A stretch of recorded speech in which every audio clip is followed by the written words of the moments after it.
Yes friends, video के लिए कुछ पॉइंट्स नोट किए हैं। देखिए, प्रिडिक्शंस बिल्कुल सही होनी चाहिए। वैसे मैं दिन में व्हाट्सएप पे इंडिकेट करता रहता हूँ, हिंट देता रहता हूँ जैसे जैसे मुझे क्लूज मिलते हैं। दोस्तों, ऐसा नहीं है कि जो कल डेटा था या कल था या इवन आज मैं चैलेंज करता हूँ जो ओवरनाइट हुआ है उसी पे ही आधारित हमारा बाजार होगा, ऐसा नहीं है। दिन में भी ऊंच नीच के क्लूज मिलते रहते हैं और वो मैं व्हाट्सएप पे बता दिया करता हूँ, लिख के बता दिया करता हूँ। क्योंकि देखिए, पैसे का मामला है। शॉर्ट अगर आप हो, पक्का हो, तो ही आप बताइए किसी को, कुछ अपनी जबान से कुछ बताइए।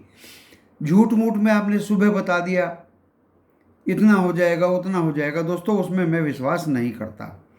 अभी अभी डो जोन्स देखिए, ओवरनाइट क्या डेवलपमेंट हुए, -269 पे क्लोज हुआ। ये ऐसे ही चलता रहा, कभी प्लस था 134, लेकिन माइनस में ये क्लोज हुआ। नैस्डैक 88 पॉइंट माइनस में क्लोज हुआ। तो दोस्तों देखिए, ये सब ऐसे ही चल रहा है। और अभी SGX निफ्टी इन्हीं की तर्ज पे, क्योंकि फ्यूचर भी 40 पॉइंट डाउन था।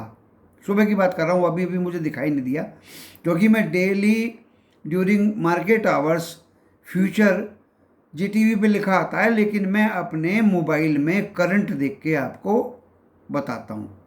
SGX निफ्टी 16,300, 281 अभी मुझे दिखाई दे रहा है। 281 काफ़ी डाउन है। निक्की 34 पॉइंट अप रह गया। हैंगसेंग, ताइवान, शंघाई, ये सब डाउन है। कॉस्पी भी डाउन है दोस्तों। तो देखिए, कल तो यूरोपियन मार्केट डाउन थे ही और सब कुछ डाउन है। डो फ्यूचर्स वगैरह सब कुछ डाउन है, सारे इंडिकेटर्स डाउन हैं दोस्तों। तो इंडियन मार्केट कैसे अप होगा ये मुझे बता दीजिए आप। दिन में अगर कोई क्लूज मिलेंगे तो डेफिनेटली उनकी तर्ज पे मैं अपने लोगों को, मेंबर्स को ज़रूर बताऊंगा। वो मेरा फ़र्ज बनता है उनको इंडिकेट करना, उनका पैसा जायज़ मार्केट में लगे और उनको धोखा ना हो और उनको नुकसान ना हो, वो मेरा कर्तव्य है। और क्लूज चेंजेबल होते हैं दुनिया में, और मैं तो वैसे भी साइंस में तो हमेशा हर चीज़ चेंजेबल है ही। उसके बाद MBA फाइनेंस मैंने डिग्री किया हुआ है, तो दोस्तों मैं अपने हिसाब से चलूँगा। दूसरा, मैंने जॉब भी किया है और काफ़ी दिन से इस बाज़ार का तजुर्बा भी मुझे है। मिनिस्ट्रीज़ को भी मैं अच्छी तरह से जानता हूँ, कहाँ कौन क्या कैसा डिसीजन लेता है। तो दोस्तों, मैं अपनी भविष्यवाणी अपने पर्टिकुलर मेंबर्स के लिए सटीक का वचन मैंने लिया हुआ है, डूबने नहीं दूंगा। जो मेरे इस पे कमेंट्स लिखते हैं लोग, उनको भी आज कल शाम की वीडियो में देख लीजिए, मैंने इवन एनालिसिस तक पेस्ट कर दी है इंडिविजुअल शेयर्स की ऑफ द कंपनी। इससे ज़्यादा रेस्पॉन्स मैं दूसरे का देखता भी नहीं हूँ दोस्तों। कौन कैसा जवाब देता है, किसको क्या कमेंट्स मिलते हैं, किसको क्या लाइक मिलते हैं, मुझे देखने की झांकने की ज़रूरत भी नहीं। मेरे पास टाइम ही नहीं है दोस्तों इतना। तो मैं बच्चों को सिर्फ ये एजुकेशन पॉइंट ऑफ व्यू से वीडियो बना के देता हूँ, और वो अपने अगर शेयर बाजार में कुछ खरीद फरोख्त करते हैं तो अपने एडवाइज़र से सलाह ले लें, और नुकसान फ़ायदे के लिए वो खुद जिम्मेदार होंगे। ये मेरा डिस्क्लेमर होता है, रोज़ जबान से भी बोलता हूँ और ये डिस्क्रिप्शन बॉक्स में भी लिखा हुआ है। तो दोस्तों, आज का भविष्यवाणी 16,100 मैंने रेजिस्टेंस, ये सपोर्ट बताया 16,100। और दोस्तों 16,000 अगर तोड़ दिया तो फिर हमें दूर बैठना पड़ेगा, हमें बाजार से दूर बैठना पड़ेगा। ऊपर ताकत नहीं बाजार में दोस्तों, कल भी नहीं थी। कल मैंने बताया था पहले नीचे में था, तो मैंने कि भाई ये पॉलिसी आने के बाद ऊपर जाएगा, वो गया। और 100 पॉइंट निफ्टी में और 200-300 पॉइंट बैंक निफ्टी में लोगों को मिले। मैंने कहा भाई अभी नीचे जाएगा, क्योंकि क्लूज चेंजेबल हैं। मुझे जो क्लूज मिल रहे थे मैं उन्हीं के आधार पर आपको बताऊंगा ना। एक बार बता के थोड़ी भूल जाऊंगा या सो जाऊंगा लंबी चादर तान के, ऐसा नहीं होता। मैं दिन भर इसी के लिए बैठा रहता हूँ, और जब मैं थक जाता हूँ, थक के आदमी को नींद आएगी, बिना थके या काम नहीं होगा तो नींद नहीं आएगी और वह बीमार हो जाएगा। तो दोस्तों, मैंने तो ये अपने हॉबी के रूप में इसको लिया हुआ है स्टॉक मार्केट को। और मैं 35-40 साल से इसमें हूँ, तो किस तरह से मेरी आदत ख़त्म होगी? आदत तो जाएगी नहीं। स्टॉक मार्केट अब तो और भी ज़्यादा चढ़ गया है। बच्चे लोग पहले 10 लाख थे किसी ज़माने में, या उससे भी कम थे, आज तो करोड़ों में हो गए डीमेट और बच्चे जो इन्वॉल्व हो गए ट्रेडर्स। तो दोस्तों, मैं अपने पूरे तन मन धन से पूरे दिन लगा रहता हूँ। मेरा घर में 1-2 काम वाले काम करते हैं, मेरा उनसे कोई लेना देना नहीं है। बैठे बैठे, और मैं सुबह शाम घूमता हूँ। मेरा फिक्स शेड्यूल है, 3:30 बजे मैं सो जाता हूँ। किसी का कोई जवाब या टेलीफोन का जवाब भी नहीं देता हूँ। और शाम को मैं 6 बजे वीडियो बनाता हूँ, क्योंकि 6 बजे आजकल डाटा आ जाता है दोस्तों FII का। कल देखिए काफ़ी बिक्री FII ने की। इस पर मैंने लिखा है 2484 करोड़ की कैश में बिक्री की दोस्तों। 734 करोड़ के इंडेक्स बेचे, फ्यूचर इंडेक्स। और हमारा जो DIA का 1904 करोड़ की खरीदारी करी ओनली। एंड काफ़ी कुछ मार्केट में वीकनेस रही दोस्तों। इस तरह से वीकनेस रहेगी तो कैसे काम चलेगा? तो ये अच्छा डेटा तो मैं नहीं कहूँगा, इतना अच्छा डेटा नहीं है। और मैंने ड्यूरिंग डे बता भी दिया था, जब ये देखिए अच्छी तरह सुनिए, जब अपना सुबह बाजार पॉलिसी आने वाली थी और इंडाइसिस हमारा 297 16,297 में टच किया, तो मैंने कि यू बाई कॉल। 100-150 पॉइंट ऊपर में मिल गया, नाउ यू बराबर कर दीजिए सबको, बैंक वाले को भी और निफ्टी 50 को भी। कमाया।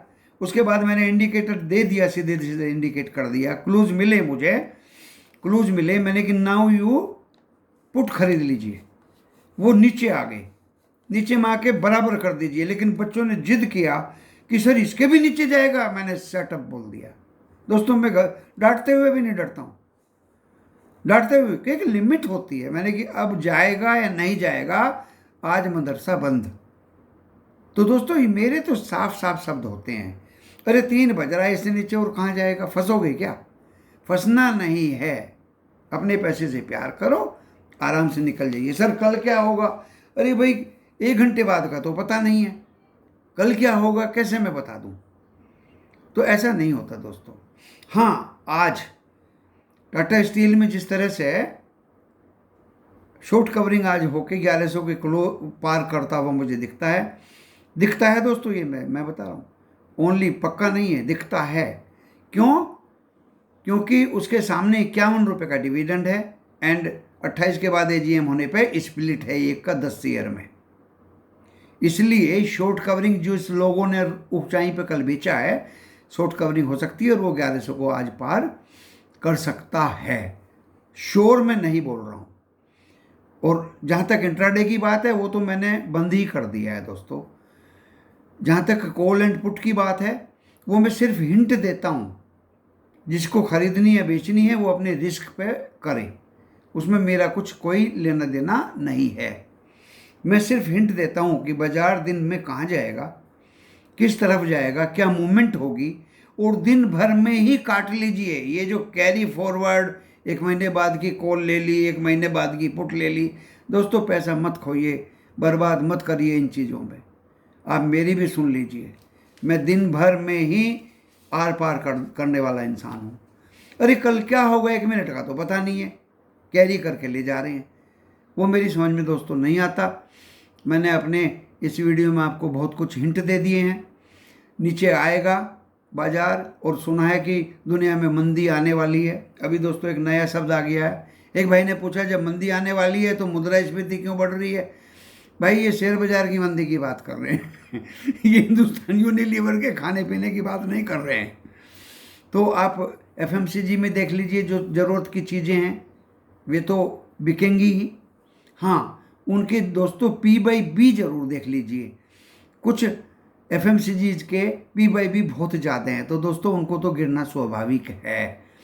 स्वाभाविक, जिनके P/B ज़्यादा होते हैं, प्राइस बाई बुक वैल्यू, तो दोस्तों उनको गिरना स्वाभाविक है। क्योंकि 28-30 P/B हुआ तो वो तो गिरेंगे ही। तो जब वो एक नॉमिनल रेट पे आ जाए तब आप ले सकते हैं, नो प्रॉब्लम। ये मैं इसलिए बोल रहा हूँ दोस्तों, मेरे वीडियो के कमेंट्स में किसी ने पूछा है, तो क्यों ना मैं सभी को बताऊँ, एक ही इंडिविजुअल को क्यों बताऊँ। तो मैं जितनी भी मेरे जहन में अच्छी अच्छी बातें होंगी बताऊंगा। आप ज़्यादा से ज़्यादा पूछिए, पर्टिकुलर शेयर का एनालिसिस करके भी दूंगा और दे रहा हूँ। और दिन भर ऊंच नीच लेके जाने वाली बात मेरे यहाँ नहीं होती, लॉस में बेचना मेरे यहाँ नहीं होता। फंडामेंटली एनालाइज करके मैं पेस्ट कर देता हूँ किसी भी स्टॉक को। किसी भाई को अगर इन्वेस्ट करना है, आजकल मैंने 2-3 स्टॉक बताए हुए हैं और उनमें लोग इन्वेस्ट भी कर रहे हैं और डेफिनेटली देखिए प्रॉफिट भी होगा। मैं चाहता हूँ नीचे से नीचे लेवल पे उनको वो स्टॉक मिलें, ताकि उनको जब बाजार शुद्ध रहे तो सबसे पहले भागे। और दोस्तों मैंने दुनिया भर का क्लूज लिया है, 15 जुलाई ऑनवर्ड इसमें बाहर आ सकती है स्टॉक मार्केट में। मंदी भी क्लियर हो जाएगी। कब तक वो मंदी रहेगी मुझे तो पता नहीं। कौन से लेमन ब्रदर्स उड़ गए, मैंने वो भी जमाने देखे हैं। जो अपना मॉर्टगेज थी प्रॉपर्टी यूएस में, वो भी उड़ गई है। इंडिया में भी हालत उससे ख़राब हुई है। टाटा एआईजी के साथ में अमेरिकन इंश्योरेंस ने कोलैबोरेशन किया था, एआईजी तक उड़ गए हैं। तो होता है ऐसा दोस्तों, लेकिन वो सिचुएशन मुझे नहीं लगती, पर लोग बोल रहे हैं कि मंदी आने वाली है। अभी नेक्स्ट वीक फेड की मीटिंग है, वो भी एक बैरिकेड हमारे सामने खड़ा हुआ है। तो दोस्तों ऊपर जाने का तो बाजार का आज ज़्यादा चांस मुझे लग नहीं रहा। एक्सपायरी में कहीं कोई जो पैरामीटर्स हैं वो ज़्यादा काम नहीं करते, क्योंकि जिसको स्क्वायर ऑफ करना है वो करके ही रहेगा, जिसको शॉर्ट कवरिंग करनी है वो करके ही रहेगा, जिसको लॉन्ग करना है दोस्तों वो करके ही रहेगा। एक्सपायरी इस तरह से होती है। तो दोस्तों मैं इसी के साथ मैंने लेवल्स दे दिए हैं। बैंक का लेवल 34,500, उसके नीचे जाएगा तो खतरा ही खतरा है दोस्तों। ऊपर में 35,300 टच कर सकता है। उधर निफ्टी 50 16,100, अगर 16,000 तोड़ता है तो दोस्तों खतरा ही खतरा है। और 16,550 के ऊपर जाने का गुंजाइश हमारे निफ्टी 50 में नहीं दिखाई देता। इसी के साथ मैं अपने इस वीडियो को विराम देता हूँ। नमस्कार।